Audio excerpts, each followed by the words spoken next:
আসসালামু আলাইকুম প্রিয় দর্শক। সার বিষ ছাড়া আমার লাউ এবং কচু কীরকম হইতেছে আপডেট দেওয়ার জন্য চলে আসলাম। তো এই যে দেখেন লাউ গাছগুলা বয়স প্রায় 1 মাসের কাছাকাছি, 1 মাস এখনো হয় নাই। চারা আইনা লাগাইছিলাম এর আগের ভিডিওতে, অবশ্যই আপনারা দেখছেন।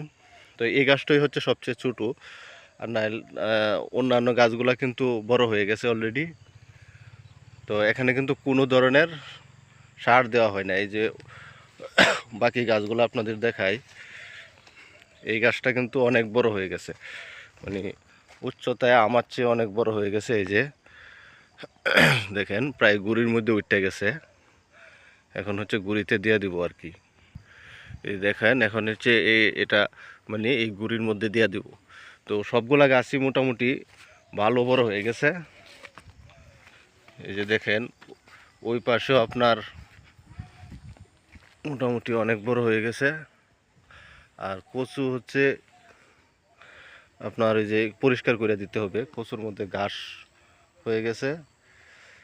এই যে দেখেন ঘাসগুলো পরিষ্কার করে দিলে কচুগুলোও ভালো হয়ে যাবে। তো আসলে এখানে কিন্তু কোনো ধরনের সার বীজ দেওয়া হয় নাই, সম্পূর্ণ জৈব সার দেওয়া হয়েছে, পাশাপাশি হচ্ছে কচুরি পানা দেওয়া হয়েছে লাউ গাছে।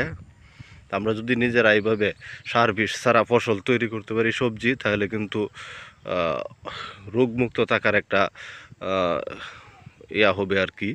রোগমুক্ত জীবনযাপন করা যাবে যদি অর্গানিক খাবার আমরা খেতে পারি। তো পরবর্তীতে দেখাবো লাউ কি অবস্থা, কি রকম হয়। সবাই ভালো থাকবেন, ধন্যবাদ সবাইকে। আসসালামু আলাইকুম ওয়া রাহমাতুল্লাহি ওয়া বারাকাতুহু।